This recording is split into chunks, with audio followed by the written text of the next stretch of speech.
A sorte é que o Brasil tinha guerrilheiros de esquerda que lutaram pela liberdade. Não lutavam por liberdade, isso é mentira. Esses caras, eles queriam botar uma ditadura. Queriam uma ditadura revolucionária, comunista. Era uma ditadura militar, armada. Qual é o argumento contra fuzis? A esquerda brasileira, que se diz ter combatido pela liberdade, mente. A esquerda brasileira, que se diz ter combatido pela liberdade, mente. Grande parte dos professores de história também mente, porque eles também são de esquerda. Nenhum grupo de luta armada defendia a democracia. Nenhum.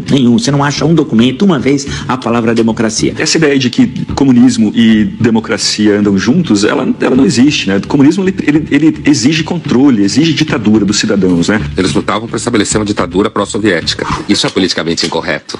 Eles defendiam uma ditadura ou de viés soviético, ou de viés cubano, ou de viés chinês. A ditadura brasileira foi uma lástima, foi terrível, foi um período tenebroso da história do Brasil.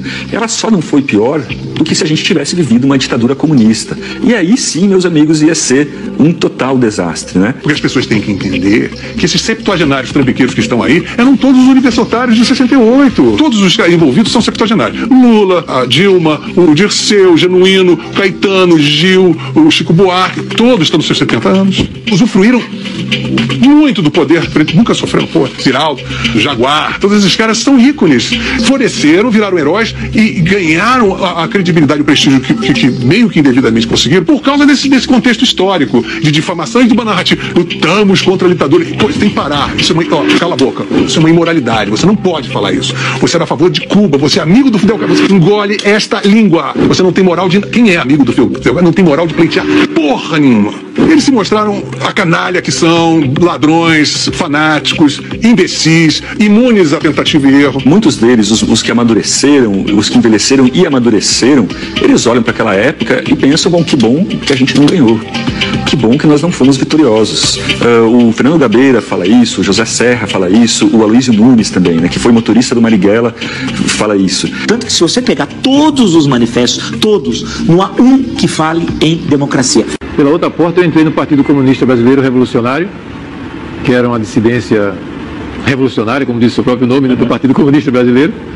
Eu continuo sendo socialista, portanto de esquerda, né, mas sou uma pessoa que acredita que a democracia é uma questão essencial, coisa que nós, na época da esquerda leninista, etc., né, nós não considerávamos.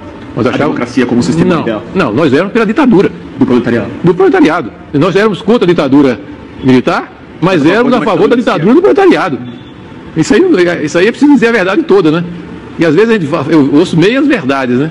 Como a ditadura militar nos oprimiu barbaramente, né, de forma violenta, muitas vezes as pessoas pensam, né, que não existiam no campo da esquerda coisa igual e até pior, em vários aspectos, né? O Stalin e o Hitler, eles disputam pau a pau a medalha de ouro de genocidas na história recente.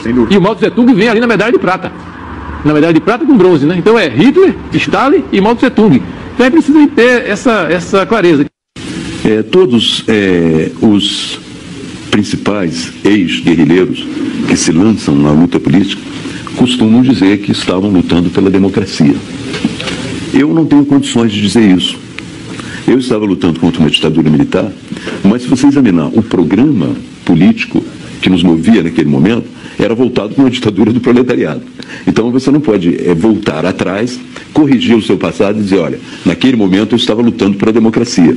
Havia muita gente lutando pela democracia no Brasil, mas não especificamente os grupos armados que tinham como programa esse processo de chegada a uma ditadura do proletariado. É a primeira grande visão do passado.